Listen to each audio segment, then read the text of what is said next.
under her story. Today I am talking to Victoria Marley about Lady Catherine Willoughby, Duchess of Suffolk. Hi Victoria, thank you so much for joining me. Hi, thank you so much, Jessica. I'm absolutely thrilled to be here. So today we're talking about Lady Catherine Willoughby, Duchess of Suffolk. But first, I thought we could talk a little bit about yourself. So you are of the filmmaking background. Would you say that's correct? Yes, that is correct. I've worked in the entertainment industry, mainly out of Los Angeles for the past 10 years, where I've kind of done everything, almost everything behind the scenes of film. I've worked in development at production companies, the people who kind of find the script, find the director, get the movie made. I've worked in casting, I've worked in post-production, I've been on set, which is usually my favorite thing to do. And then I'm also a screenwriter as well. So yes, I'm very much in La La Land out here trying to survive post strike. That's absolutely amazing. So, because you're not in a history field or the history career, how did you find Tudor history? I think it's one of those things, even in the States, because obviously the voice gives it away. I'm not English. We still study the reign of King Henry VIII and in the Tudor period in America. And it's funny because it's like it's also to me it feels also like asking an American like when did you first find out about like the Revolutionary War or George Washington? It feels like story of Henry and his wives in this period of time has always kind of been ubiquitous in our consciousness, even though it happened like 500 years ago. But I think I always say I think it was media. I loved the movies that took place during this time, and then even though I don't have a degree in history, I have always loved it. And also as a storyteller, I'm a big believer that the truth is always stranger than fiction, or at least often stranger than fiction. So when I would watch a really cool historical drama that moved me, I was the nerd who would go researching to see what was real, what was fictionalized afterwards. And I think also kind of where we are right now in society and where I am in my life and career, I do find myself looking back to those who came before me for perseverance and hope. So I think that's part of why I've loved history ever since I was a little girl. And I think there's like a multiverse version of me somewhere who does have her like master's in history. No, I think that's really nice, and I think it's really important. Well, I believe you don't need to have a history degree to love history. You can be an expert in a person or a time in history, and you don't need to have your professor's cap on. Thank you. Well, the best was when I studied abroad in the United Kingdom during university. I went to Grimthorpe. Catherine, we're talking about Catherine Willoughby today. I went to her family home, and it was hilarious because I showed up knowing everything about Catherine, so excited to engage and like walk on the same ground that she once walked on, and everyone at the castle at Grimthorpe was looking at me. They're like, are you are you reading history? Are you a student? I was like, nope, just a big fan. Love her. She's great. Go Catherine. Do you think she touched this wall? Like, wow, this is cool. Like, so That's me with Anne Boleyn. So did she stand right here? Yeah.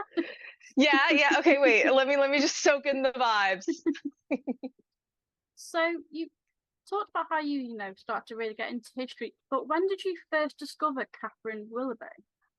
It's so embarrassing, but it was through the Tudors, everyone's favorite smutty sexy show. I had a huge crush on Henry Cavill, and again, as I said earlier, I was a huge nerd, and so I was watching the Tudors and I was looking up all the different characters, and I remember reading about Charles Brandon that because this was the first season of the Tudors before Catherine's character is on the show, and I remember reading about a much younger wife of Charles Brandon who was super outspoken, and that's what initially drew me to her because I was a teenager when I started watching the Tudors, and I was like, wait, a cool teenage duchess who's like super witty and outspoken. She initially drew me in, and then as I did more and more research on her, I only fell more deeper in love with her life and who I believe she was, because she was a woman centuries ahead of her time in love, in how she lived her life, and in her religion, in motherhood. And then I always say that I didn't know how much I needed her, actually, honestly, until 5-ish years, 6-ish years ago, when I suffered a major loss in my family, because she went through so much loss. And to me, she's such a model of resilience, as we'll get into it, because she loses a lot of people in her life, and especially in like a very concentrated period of time. Yet she like fought tooth and nail to rebuild, I think the life that she always wanted, and she got it. But it was not, it did not come easy. So I really adore and look up to her for that. It's so nice when you find someone in history that you can really grip onto. And I think Catherine's story is so sad, but she's Mm. also, well, it's a bit rude to say, but she's a badass to me. No, She's, I don't she think was, that's rude at all. That might be the American talk, the crass American. I'm like, no, that's a huge compliment. She is just, such a badass. so I think it's time to talk about the main lady today, Catherine. So when was Catherine born and who were her parents? Sure. She was born on March 22nd, either in 1519 or 1520, in Parham Old Hall, which was the Willoughby family home. Her father was William Willoughby, and her mother was Maria de Salinas. So Maria was Catherine of Aragon's closest friend. She actually came over, or Maria came over from Spain with Catherine of Aragon. And so it's no surprise that Maria named her daughter after her best friend and the queen. And King Henry really liked when kind of the Spanish ladies took after him and Catherine, when like an English guy would marry one of the Spanish ladies. So when, I mean, there's obviously there's kind of scant research on this, but I do believe personally that Maria and William were a love match. And the king liked it. So he gave them a lot of land as a wedding present, and he named a ship after Maria. I find that really interesting. I believe from what I've read that Maria and William were definitely a love match, because Yeah. I don't think from what I've read about Maria she would have settled for any less. Slay. Yeah, I love it. I love my high standards queens. But I think too, and I think it also, and then we'll get into, Charles and the French Queen Mary Tudor. But I think it's to me, it's kind of really interesting that Catherine, this when she was young, was surrounded by and raised by two love matches, and I think that really informed how she lived her life when she grew up. Where did Catherine spend her childhood mainly? The first 6-ish years of her childhood, 8-ish years of her childhood, was at Parham Old Hall, the Willoughby family home. And it was likely, sadly, like a lonely early childhood. Her father was doing his thing. And I think not that Maria didn't love William, but I think Maria's true love was Catherine. And I'm not like trying to like queer bait anyone. I think it could have been queer, but probably was just like a really deep platonic love. Maria was so loyal to Catherine of Aragon, which meant I think little Catherine had a lot of time to herself with her nurse at Parham Old Hall when she was just un bébé. Yeah, I think Maria and Catherine were real staunch friends, and I think because they both, I know Maria wasn't the only lady in waiting that came to England with Catherine, but I think these two women really bonded, and that's who her friend was at the end of the day. And I think you would protect your friend over anyone at the Tudor court. Right. Especially like I think we kind of forget, especially like all of us who love kind of, the Anne era of Tudor history, we forget like just all the pain, or not we forget, I shouldn't include anyone else in this. I sometimes forget like that terrible 7-year interlude between Arthur's death and Catherine marrying Henry. It's like poor Catherine of Aragon went through the ringer. So no wonder, like it also kind of makes sense that Maria was very hands-on and very close with her friend who'd obviously gone through some major trauma in her life. What happened for Catherine when her father died? There's a term in screenwriting called the inciting incident, and it's kind of like the thing that happens that kind of sets the story on its course. And for me, when Catherine's father William dies, it's kind of the inciting incident in her life. So William, Catherine's father, dies in October 1526, and basically she lost her stability and security. Her uncle Christopher Willoughby tried to take her inheritance from her, especially because Catherine was the only really surviving child of William and Maria, and obviously she was a woman, so God forbid she had anything. So Christopher starts attacking Maria because, especially because Catherine's inheritance was rather large; it was a lot of money.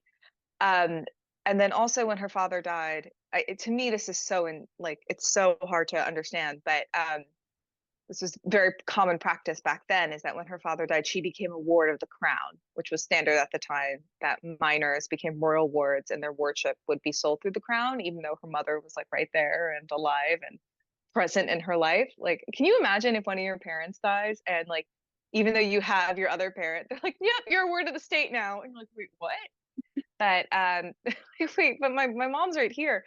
So yeah, it was this huge kind of almost like seismic shift for Catherine. So because she becomes a ward of the state or the crown, does that mean she has to leave home and move to the new home of whoever becomes her ward, keeper, almost? Yes, it does, or at least in Catherine's case, it does, because wardship was usually, especially of wardship of someone like Catherine, who had a lot of money, was sold to someone else of wealth and position for a high price, since they could actually make a lot of money from the administration of the ward's affairs. So it's not surprising that Catherine's very kind of lucrative wardship went to King Henry's best friend, Charles Brandon. And so, and I do believe there's evidence to show that. I think Maria and Charles and Mary Tudor, they all knew each other, so it wasn't like she was going to a total stranger's house. But yeah, she left Parmold Hall for Westhorpe, where Charles lived.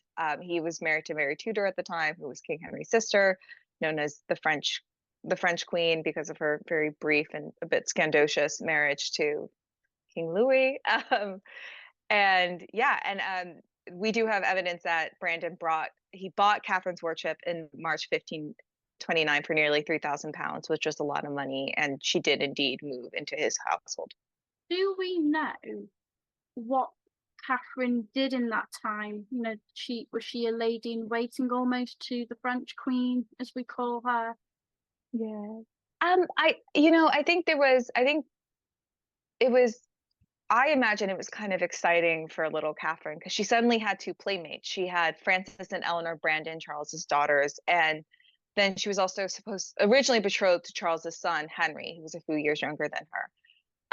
And I think from my research, I think Mary Tudor kind of, again, very much became a surrogate mother figure, and I think she just kind of joined Frances and Eleanor in what would have been like the typical girl's education back then of running the home.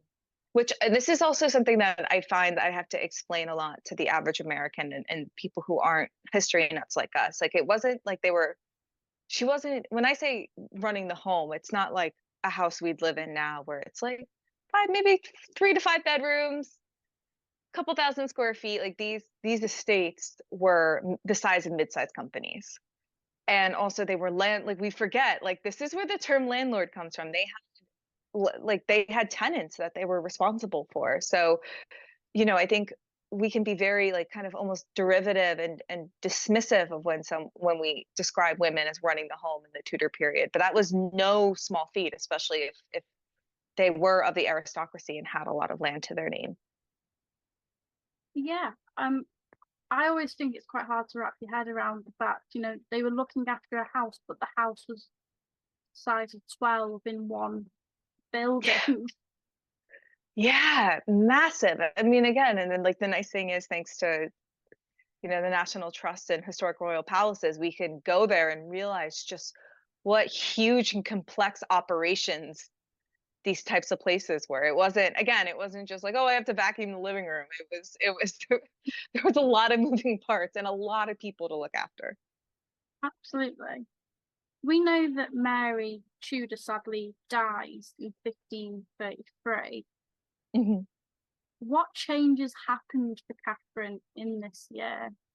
Nothing much. No, I'm kidding. It's pretty uneventful. No, it was major. Again, like another huge kind of seismic shift for Catherine.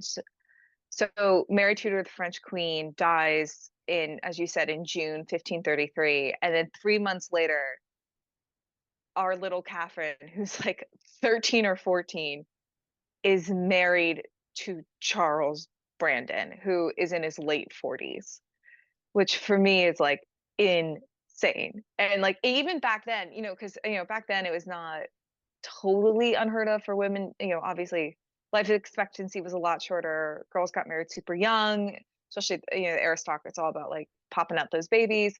But even Chapuis, the Spanish ambassador, mentioned Charles and Catherine's wedding in a letter on September 31st, September 30th, 1533, presumably because the age gap was so large. Like this was even anomalous for back then, where women were getting married super super young.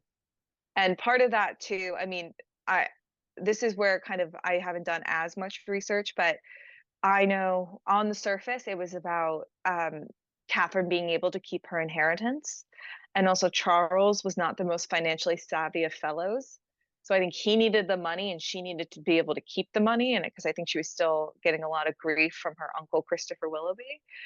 Um, but then there's also, I think also in the past 10 or so years, there's been more and more evidence coming out that perhaps this was not totally above board and that Charles maybe was, I mean, I guess we would call it sexually assaulting Catherine.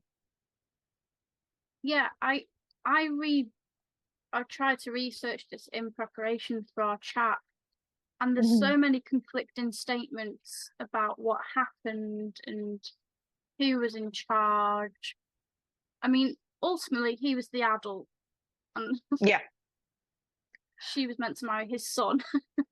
Yeah, it's nuts so. And it's someone as I've been working on this mini series about Catherine. And to me, it's so like I'm not saying it's cool or healthy, but to me it's so dramatically rich because I think obviously Catherine likely thought of Charles Brandon as a father figure.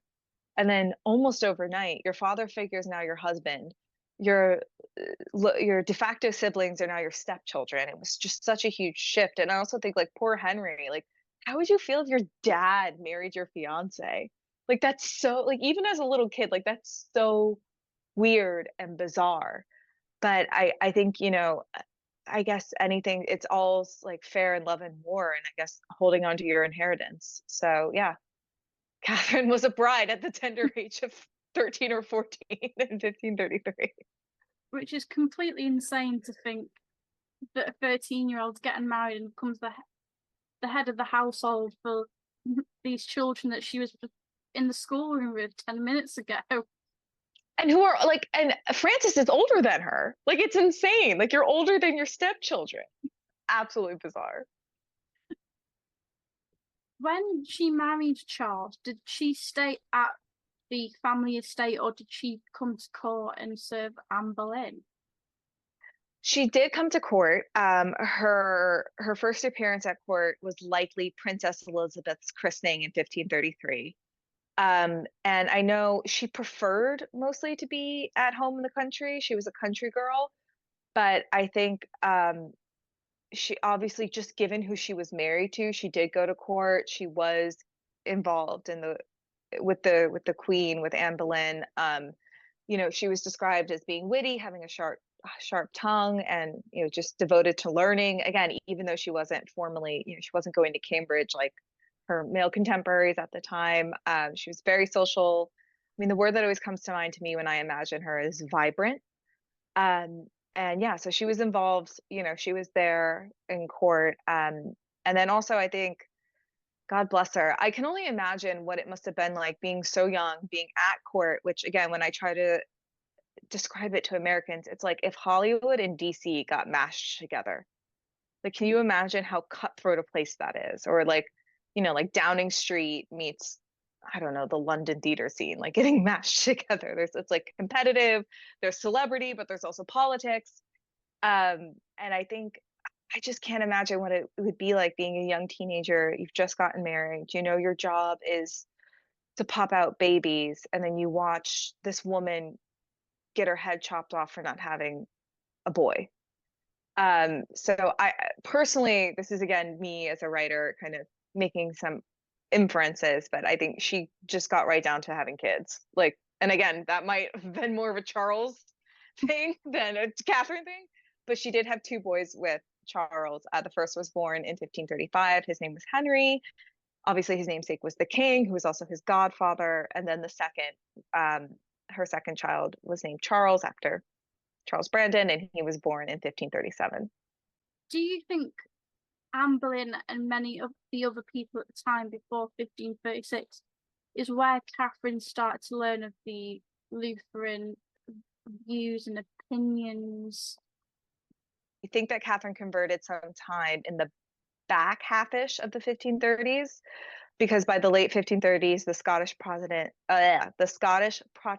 exile Alexander Seton was the Suffolk's private chaplain. And then when he died in 1542, they replaced him with John Pankhurst, who was also Protestant. So yes, I believe, it was through coming to court and being exposed to all these new ideas in this time of upheaval with the split from Rome and Anne Boleyn, that she first got, and then what will become her amazing friendship with Catherine Parr.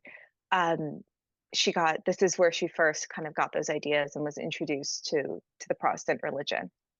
Yeah, I mean, obviously the court was such a changing period. 1530s, the 1540s. You don't know what religion it is to be safe, essentially. Yeah, it's really nuts. Because of Henry VIII, of why it's so changing. He's Catholic at heart, and it's quite obvious he's still a Catholic. I know that was a point where, like, I think and I think ultimately where Catherine landed on the religious spectrum was she was definitely way more Protestant. Like, she wanted more than Henry's Protestantism. You can't see it because it's a podcast, but I'm doing air quotes. Yeah. It's Protestantism. But yeah, so yeah, she like, I don't want, I feel like this word can kind of have a bad connotation to it, but she was kind of radicalized, or her eyes were opened, because I think also she was out from under like her caretakers, her mothers, or her nurse's thumb, and she was so young, like you said, Jessica. She's trying to figure out who she is, and I think, when she was introduced to these new ideas and she became friends with Catherine Parr, who was already quite a champion of the new religion, and I think she just soaked it all up, and it really resonated with me. Would you say the 1540s is when Catherine really starts to come to court and be her own agent almost? I think that's a beautiful way of putting it. And yeah, there's definitely evidence to support that. She was part of the Assembly of Ladies that met Anne of Cleves, when Anne of Cleves came to court and came to the UK in late 1539. Catherine was the highest ranking lady, as part of like the welcoming party, basically. And then we all know what happened to Anne of Cleves. So that wasn't a very long or fruitful marriage. Henry marries Catherine Howard. Our Catherine Willoughby and Charles host Catherine Howard and the King at Grimsthorpe during their big famous royal progress in 1541. So she definitely, in my research, it was described that she was kind of, the first couple of years where Catherine was at court, she kind of kept to herself, which I think makes sense because she's still a teenager, and a rather young teenager, and she's figuring everything out and getting the lay of the land. But like you said, Jessica, in the later 1530s and 1540s, she really, I think, comes into her own and starts becoming a power player in her own right. Yeah, definitely what I think I gathered from my research. She's growing up, and I think she's got her own opinions now, and she was not afraid to share her opinions either. I like how outspoken she is. Yes, because I think also, again, this is like writer brain, but I love how, I think it was her greatest gift, and also it got her, as we'll discuss later, got her in a lot of hot water. But again, it's almost like that her religious beliefs. It was just something so essential and fundamental about her that she couldn't change. And I think, to me, and this was such a deadly, and I don't think that's being hyperbolic, such a deadly, dangerous kind of environment to live in. And the fact that she entered it so young and wasn't daunted by it. It was like, okay, I'm just going to tell everyone how I feel, and I'm like, and advocate for what I believe in. I think really speaks to her character and what an exceptional woman she was. No, she truly was, and I think she's so overlooked in history, especially Tudor history, because she's there, she's right there, and she's not talked about. I mean, not to be weird, but like, this is my like destiny in life. I have to bring Catherine meaningfully to the screen because she's been portrayed a couple times, but like, she's always she's a supporting character, which again, I totally get. But now I think that we have all these different representations of feels like, and again, this is not a complaint. We have a different movie about like Anne or Henry coming out like every other year, which again, I obsess. Like, I love it. I think Catherine's story, you almost get the best of both worlds because you get a new, you get someone new, you get a new entry point, you get someone whose life was incredibly complex and fascinating and dramatic. Like, again, as I said, like super dramatically rich, but you still get to see the cast of characters you know and love because she was so close to all the action. No, she truly was. I believe she should be in Firebrand, shouldn't she? In the upcoming film, she should be in that. She should be. I think as I am a history nerd and I'm a film nerd, and I was looking up the movie is a character who's called Kat, who looks like her, who seems to be that Alicia Vikander is Catherine Parr's friend. So I'm super, I'm so excited. It's so funny how I've just totally like internalized Catherine. I'm like, oh my god, my Catherine's going to be in a movie. How exciting! My child's on the screen. No, like my baby history child is on the screen. And I think also like I love especially I think it's so great because I think so much. I'm really excited for Firebrand also, and to see Catherine Willoughby and Catherine Parr's relationship on screen, because I think it'll be a really interesting portrayal. Because I think we see, and especially because most of these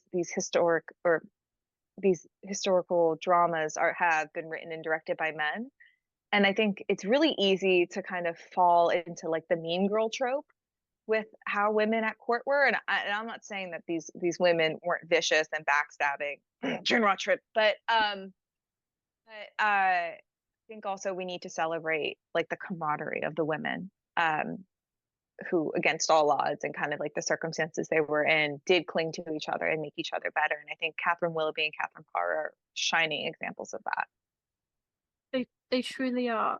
Because you've mentioned Catherine Parr, I think it's brilliant time to start talking about when Catherine is queen. Yes. And their friendship truly is shining. Yes. Right there. Yeah. Do you want to talk about their friendship when Catherine was queen? Yeah, sure. They were friends, just to kind of set the stage. They were friends long before Catherine became queen. I think they were very close friends. Parr, sometimes when I talk about this, I'll just use their last names because, back in the Tudor period, there were 5 names that everyone used. But Parr was 8 years older than Willoughby. And it was really their mutual concern and like investment in the new religion. And they both loved learning. That was, I think, what really brought them together. Also, Parr had also been widowed young and married to a man much older. So I think that was something that Willoughby really related to, and I like to imagine kind of looked to Catherine Parr to navigate. Like, she was, I think in a lot of ways they were best friends, but I think Parr was, in my mind, kind of I could see her almost being like a big sister to Willoughby. And then when Henry married Catherine Parr in 1543, Willoughby was one of the 17 guests at their wedding. So I think it just shows that they were super, super close. This was not like a political, like getting social climb, getting into each other's good graces. They were truly, deeply, really, really good friends. And also they both shared, just since we're talking about the new religion, I think in my mind, and again, I was telling Jessica before we started recording, sometimes there's things in my head because I've been working on the story of Catherine Willoughby for so long. I'm like, is this a historical fact or is this something I wrote when I was 20 and have deemed true? But I know that also, they both were very close to Hugh Latimer, who was a major reformer back then. And Hugh really became Catherine Willoughby's kind of religious mentor. And I love Hugh Latimer too. I think he's so brilliant, and I think I can understand why she's mine, Willoughby really connected with him because Latimer was so open about the fact that he was like, I was the staunchest of Catholics, and then I saw the light, and I think he really helped guide in a beautiful way, not in like a pressuring way, Willoughby's kind of religious conversion and her changes of heart around religion. And it's all tied in with Parr too, because I believe Catherine Parr was again like already kind of part of that world, and perhaps maybe like helped introduce and acclimate her to the new religion. Would you say that both Catherines, their religious beliefs started to get them into hot water in the mid 1540s? I have no idea what you're talking about. No, I'm joking. Definitely. Yes. So basically, quickly, Charles dies in 1545. Catherine Willoughby is 25 years old. She technically becomes the Dowager Duchess, though the research I said they like still call her the Duchess of Suffolk. And I think because of Charles not being in her life the way he used to be, her position became less political, and Catherine Willoughby focused more on bringing the Reformed religion to Lincolnshire, the land she governed. And yes, so I think, and in my mind, this is where the whole rumor about Catherine Willoughby being the seventh queen comes from, because in 1546, the rumors start percolating that Catherine Willoughby is going to become the seventh queen. There's reports of Parr and King Henry not being on the best of terms. Personally, I think these were rumors that were fabricated by enemies of Catherine Parr to bring her down, since a lot of men at court didn't like how intelligent Parr was, how Protestant she was, and because she could kind of, for lack of a better term, work the king. I think they're like, no, a smart woman, get her out. like, nope, we can't do this. And I don't know. To me, the evidence really doesn't point to Catherine ever being a mistress of the king. I think also, if you look at Catherine's life, look who she married after Charles. She married a commoner for love, and there's all these stories of her turning down a marriage proposal from the King of Poland. So I really think if she was power hungry, we would have been talking about Catherine, the Queen of Poland, not Catherine Willoughby, Duchess of Suffolk. Also, something I love about Catherine is, and it was very iconoclastic for the time, is she refused to arrange marriages for her kids. She wanted them both to find who they wanted, and so I think at the end of the day, Catherine was a romantic. So she and Catherine Parr have a close friendship after the king dies. So I can't see I don't know. I can't really to me, it just doesn't compute that she was screwing Henry behind her best friend's back. And also, not to be crude, but why throw away your closest friendship for Henry? Because he's this is not Jonathan Rhys-Meyer's season 1 Tudor Henry of the Tudors Henry. This is the Henry, because I always, again, when I'm talking to Americans about Tudor history, I'm like, he was not always that Hans Holbein portrait that we all know him by. But at this point, he was obese, he had the leg ulcer, and I don't know, again, this is me being crude and inferring a lot, but why are you going to shack up with a guy like that, especially after being married to a much older man for over a decade? So thank you for coming to my TED Talk. This is my whole thing of I don't think she was a mistress. I think some people were trying to take down Catherine Parr, and their friendship was an easy target for them to try to turn. And then I think it also speaks to the Catherines to pardon Willoughby, that they didn't let these rumors kind of shake the love that they had for each other. No, I agree. I think it's a rumor that was spread to break that friendship up because of how close they were. I don't think Catherine Willoughby or Henry VIII would have actually gone anywhere near each other. I think he knew her from. I think personally, how Henry VIII viewed Catherine Willoughby is his best mate's wife. Exactly. And even once Charles did sadly die in 1545, that was still his best mate's wife. In 1548, or I should be more specific, August 1548, we know Catherine Parr sadly passes away. Yeah. Do you have an opinion on whether Catherine Willoughby was the guardian of Mary, Catherine Parr's daughter? Yes. So I'm rather certain, because there are record of letters that she wrote to her good friend William Cecil in the summer of 1549 about needing money to take care of Mary. So yes, just in case, just to, again, set the stage for my sake as much as the listeners. Henry dies. Catherine Parr can finally marry her love, Seymour, Baron Seymour. They welcome a child in 1548. They name her Mary. Tragically, Catherine Parr dies 8 days later, and not long after that, Seymour is sent to the Tower for treason. So this poor little baby is is essentially orphaned. 9 months later, in March 1549, on Mary's 7th-month birthday, her father's executed, and his dying wish is that Catherine brings up the baby.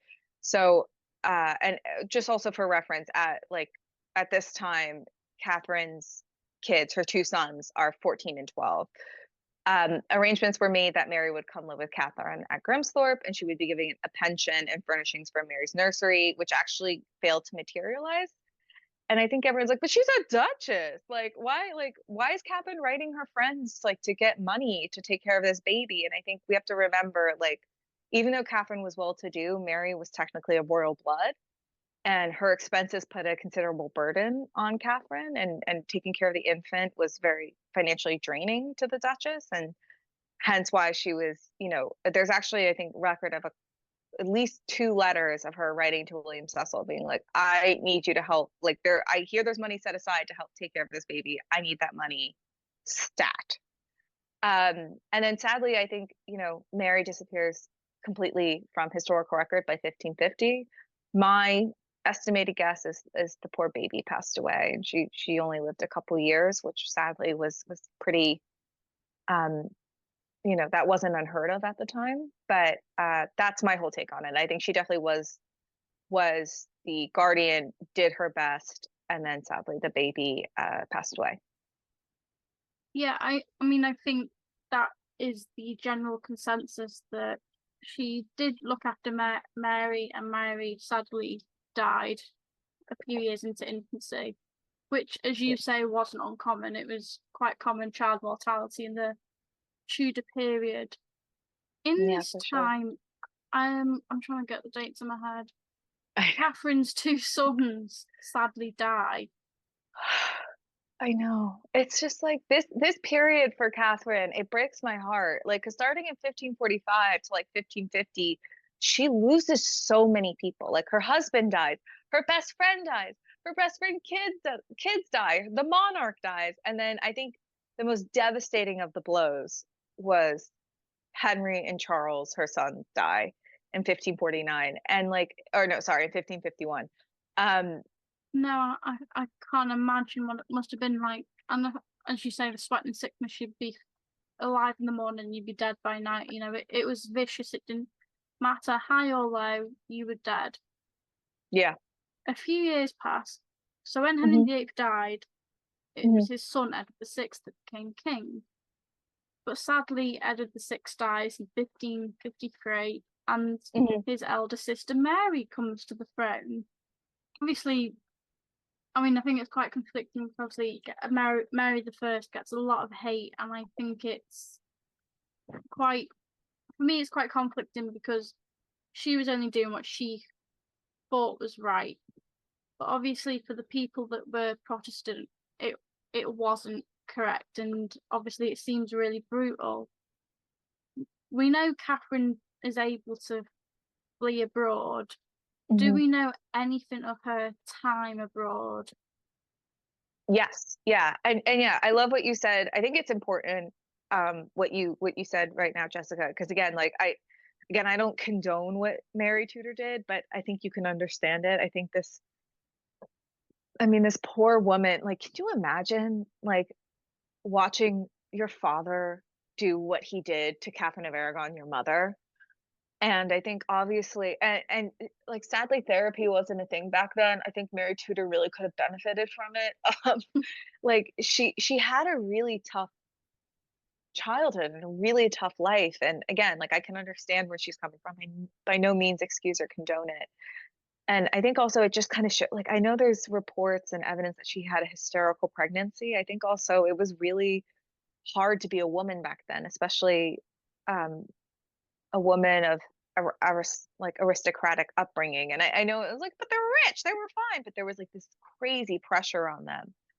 Um, so yes, so yeah, Catherine and Richard flee England. I believe on the so Richard. Okay, this is and again, it's like I think it's funny. Catherine's story was the first screenplay I ever wrote, and it's just so funny to me because her life like lends itself to the story structure so beautifully. So perfect, like again, setting the stage. Richard leaves England first because he wants to like go get things set up for Catherine and baby Susan. He, gets basically permission to leave the country from Gardner, saying he's collecting old debts of Charles, like to bring, money for them to tax into the country. So, but it's kind of, it's like a tense interaction between Richard and Gardner, but Gardner allows it. And then on New Year's morning, Catherine escapes London with baby Susan and a small band of servants. They leave for the Low Countries. They were chased.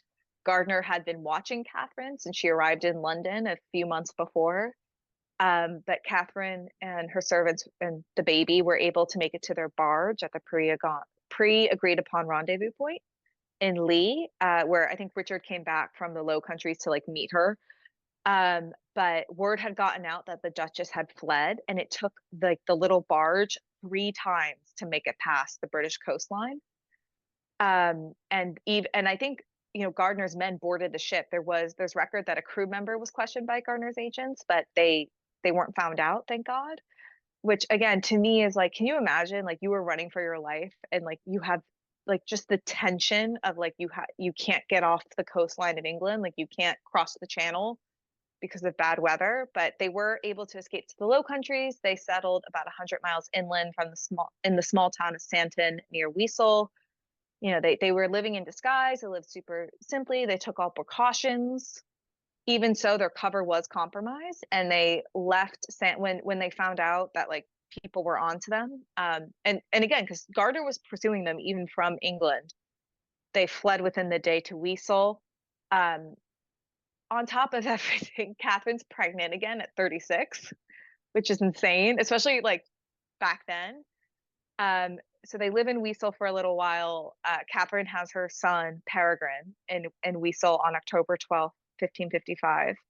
And then in the winter of 1555 to 1556, Catherine and Richard learn again that there's ministers of Queen Mary coming for them. So first they flee to an area in Germany called High Dutchland.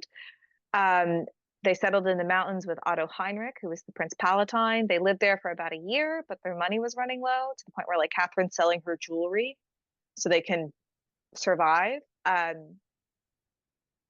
Ultimately, they get in touch with King Sigismund of Poland, who is the same king who supposedly proposed marriage to Catherine. So if that was true and she turned him down, apparently King Sigismund is a good dude and a good sport because he offers Richard and Catherine asylum in Poland.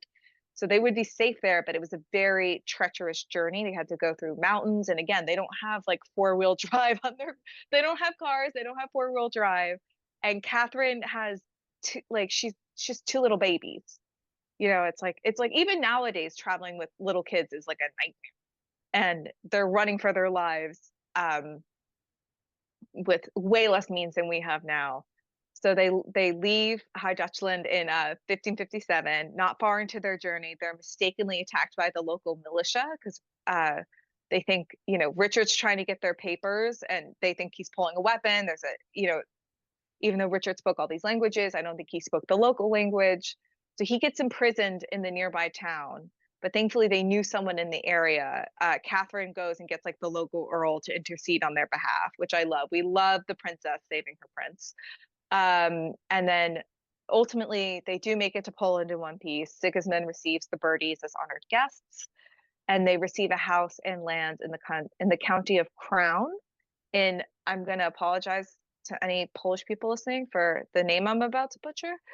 So they get land in the county of Crown in Samogitia to maintain and rule in Sigismund's name. So basically, they get like a house and some lands to look after on behalf of the Polish king. And after a really tumultuous couple of years, they finally can exhale and kind of enjoy their young family and enjoy their, you know, the freedom to worship as they see fit. It's just utterly remarkable the life this woman has led to this point. You know, you think Charles Brandon dies, you know, she might not quieten down, but she'll go to the country, it'll be safe, she'll be fine, whatever. Yeah, like hang out with her kids, like you know. But it's like boom, boom, boom. You know, Mary Absolutely. dies in Yes. November 1558, as does Gardner. I think it's the Yes. same day or something really close Oh, together. that's mad. Does Catherine come back to England, or does she think, no, I'll stay in Poland? She's like, you know what? I'm done with y'all. No, she does come back to England. They returned to England in 1559, which is four years after they left. Yes, so it's once Elizabeth has succeeded to Yeah. the throne. And they come back to England. Elizabeth restores their lands and possessions to them. And which is amazing. I'm sure Catherine is just so happy to be home. You know, in the 1540s, before they had to flee England, Catherine moved back to Grimsthorpe, which was like another Willoughby family home that had been greatly renovated. Yeah, I think when they were receiving Catherine Howard and King Henry. So I think it's almost like she finally gets the thing that she's always wanted, is she's home in the countryside with the man she loves and her two babies. And the nice thing, spoilers, but happy spoilers, like both Richard, her kids with Richard, Susan and Peregrine, you know, survive to adulthood and have their own interesting lives. And I remember when I went to Grimsthorpe back in 2012, the staff there told me that actually Peregrine, which means wanderer, which was a very apt thing for Catherine and Richard to name the baby they had in exile, has become a family name. So yeah, so they get to come home. No, they don't have to look over their shoulder anymore either.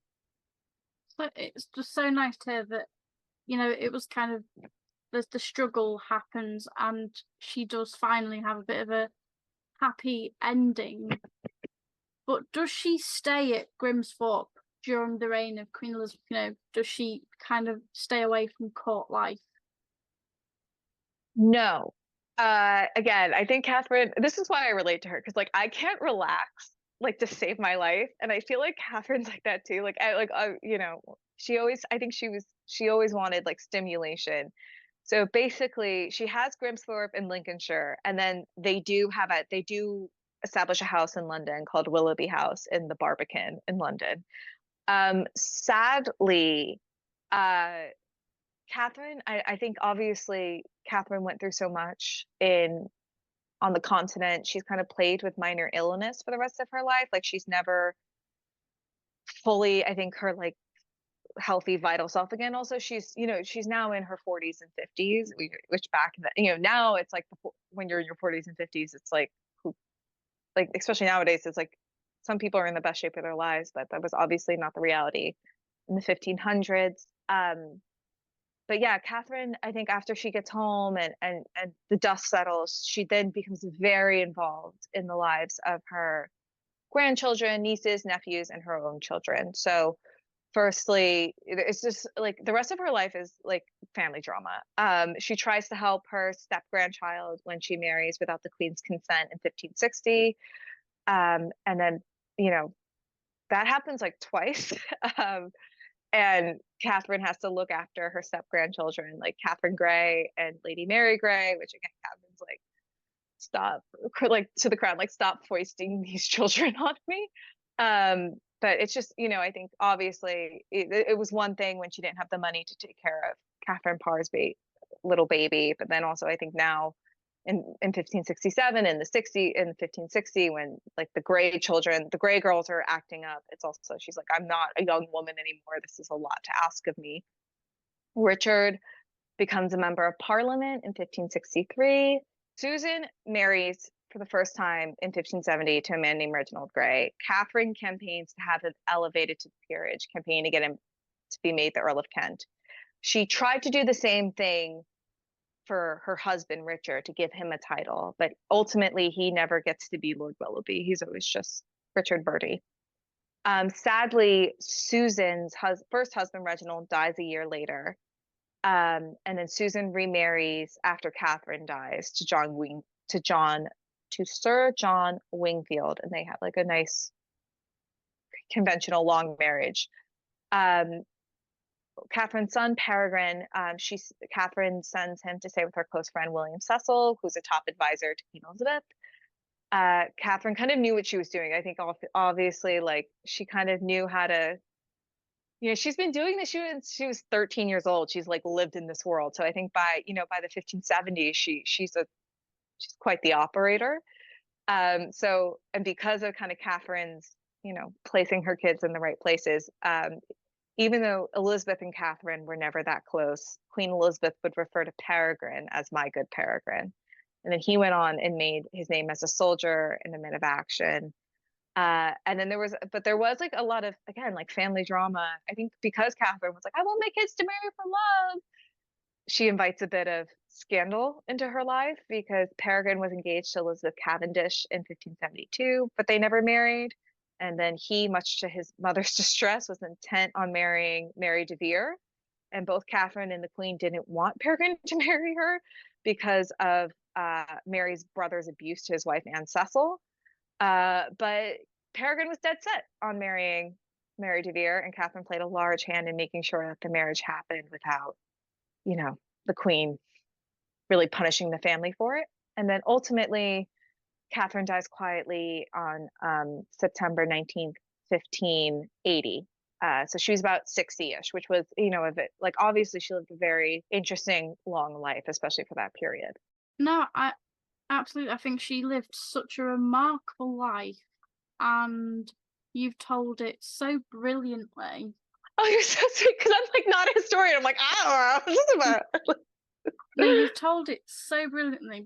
But before I let you go, I have to ask my 5 fun Tudor questions, as I call them. Yay! Yes, let's do it. So first off, have you got a Tudor pet peeve? Okay, this is very controversial. I might get kicked off this podcast for saying it, but I think something that as someone who is a history nerd and also a screenwriter and a filmmaker, I get angry, or I don't get angry. I get frustrated when people get angry when like a piece of Tudor media isn't perfectly accurate.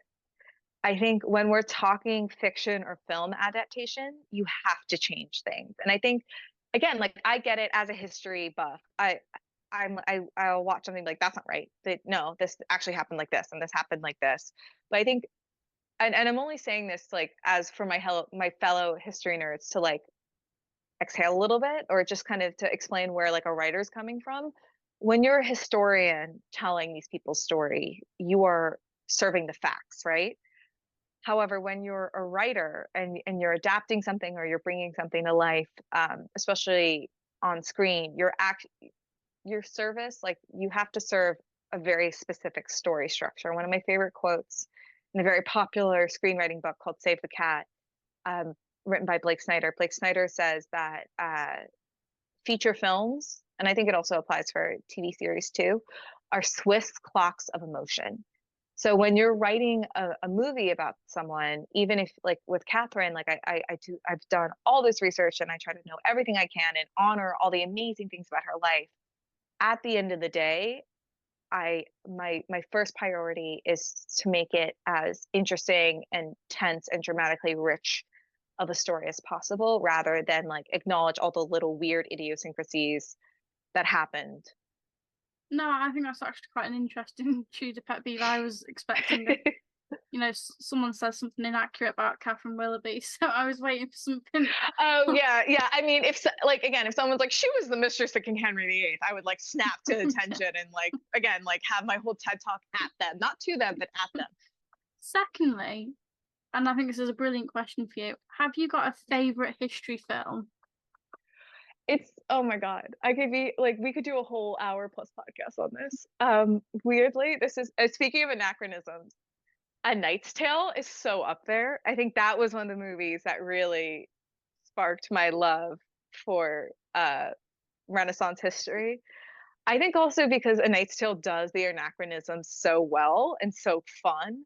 Like I love because I think it's a really great way of like again like giving a modern viewer the kind of language and context they need to understand medieval life, like with the 70s rock songs and like hot young Heath Ledger. But other favorites of mine, again, all over history. I mean, obviously Elizabeth with Kate Blanchett is up there. A recent inspiration, one of the most brilliant movies I've seen recently that was based on history was The Zone of Interest about the Commandant of Auschwitz. Which I mean, that film, I again another hour-long podcast, absolutely breathtaking, but in like in a really like jarring, almost horrifying way. I love The Favorite. Yorgos Lanthimos' The Favorite with Emma Stone and Olivia Colman and Rachel Weisz. I think again that's a story that feels stranger than fiction, but was mostly true. And then I love the young Victoria because I love Emily Blunt. She's my queen. And also I also am quite having my name is Victoria Elizabeth. So obviously I love anything about the queens named Victoria or Elizabeth. And then also some recent I have another script about Gene Kelly and the making of Singing in the Rain that got quite far in the Academy, like the Oscars Academy screenplay competition last year. And I feel like kind of two big references and historical films that kind of live in that world are Maestro. I know a lot of people didn't like Maestro, but I loved Maestro with Bradley Cooper and Carey Mulligan, as well as Amadeus from the 80s, which is like, I think people sleep on how great that movie was about Mozart. Some brilliant films you've named there. I think I need to go and watch the majority of these. So like I just sleep on films. Well, again, like it's sad, like not sadly, but like when you're in like I'm just a nerd. I just eat, sleep, and breathe this stuff. And yeah, they're I think all those films I listed do a really good job of conveying what actually happened and conveying the person that they're about while also being beautifully made, really entertaining films. But yeah. Have you got a favorite history book? Obviously, fiction is Wolf Hall. I'm sure that's the first time anyone has ever said this on this podcast. I think also Hilary Mantel is such a huge inspiration for me because she kind of is, I think the first person is so beautiful, one of the first people to so beautifully thread the needle of making things so accurate but still so fascinating and rich and like such a beautiful story. And then my other favorite history book, nonfiction, if anyone wants to do more research about Catherine, is My Lady Suffolk by Evelyn Reed. It was published in the 60s. It's a hard one to get, but I was able, both when I was in the States and when I was in the UK, like my local libraries, my school libraries had them. So I think that's a really interesting, it's one of the only really like comprehensive sources on Catherine's life. And I think also if you are like me and you're not a historian, Evelyn writes the book really beautifully, and it reads in like a novel in a way. Like it's not. I remember reading A World Lit Only by Fire in high school, and like it was like such, it was such a dense nonfiction history book, and this one feels a little like more accessible for the average Joe or the average Jane. I think that's really good, and I think I'm going to try and find a book on Catherine Willoughby because it's so hard to find a biography on her. Truly, I'll send you the link to My Lady Suffolk. Perfect. If you Yeah. could witness any Tudor history event, where and when would you go? Oh my God, this is such a difficult question, Jessica. I think honestly, I'm not that picky, but I just would want to like be at a party or a feast, anything with Anne Boleyn, because Oh, I think obviously we have been talking about this woman for 500 years, and I want to see what all the hype is about. And I would pay such good money and maybe even give up like an organ, a non-essential organ, to just watch her interact with Henry. yes. Because it's like, again, we've seen this portrayed so many different ways. And like, it's almost like, I think especially for English actors, I feel like Anne and Henry have almost become like mythical. And Mm. it's like everyone wants to do their version of Hamlet or King Lear. And I actually think Henry is now becoming like one of those types of roles in media and modern media. Like most actors who are worth their salt like tackle King Henry at some point in their career. Like I mean, I love Damian Lewis's Henry in Wolf Hall, like Chef's Kiss. But yeah, I think again, I'm not like because I don't know if I'd want to meet Catherine because I feel like it's like don't meet your heroes. It's like, no, but Catherine, I had you down like this. Like, how dare you actually be different? But I think I just kind of want to see, I just want to see the relationship with my own eyes that we've been talking about for 500 years. No, I think that's a really good one. I think they've kind of been, they're like a really sordid, weird version of Arthur and Guinevere almost. Yeah. And I think, yeah, I'd love to see what she wrote back to him. I'd love to see the responses to them letters of her. Yeah. Well, also it's just like I would like their dynamic is so fascinating because like she like by all accounts she kind of had him whipped. So Yeah. like like and I think I think more than ever I'm trying to make my way in the film industry. I have more and more respect for Anne, who was out here and play a man's game and got so far, but ultimately like couldn't. The game was rigged against her.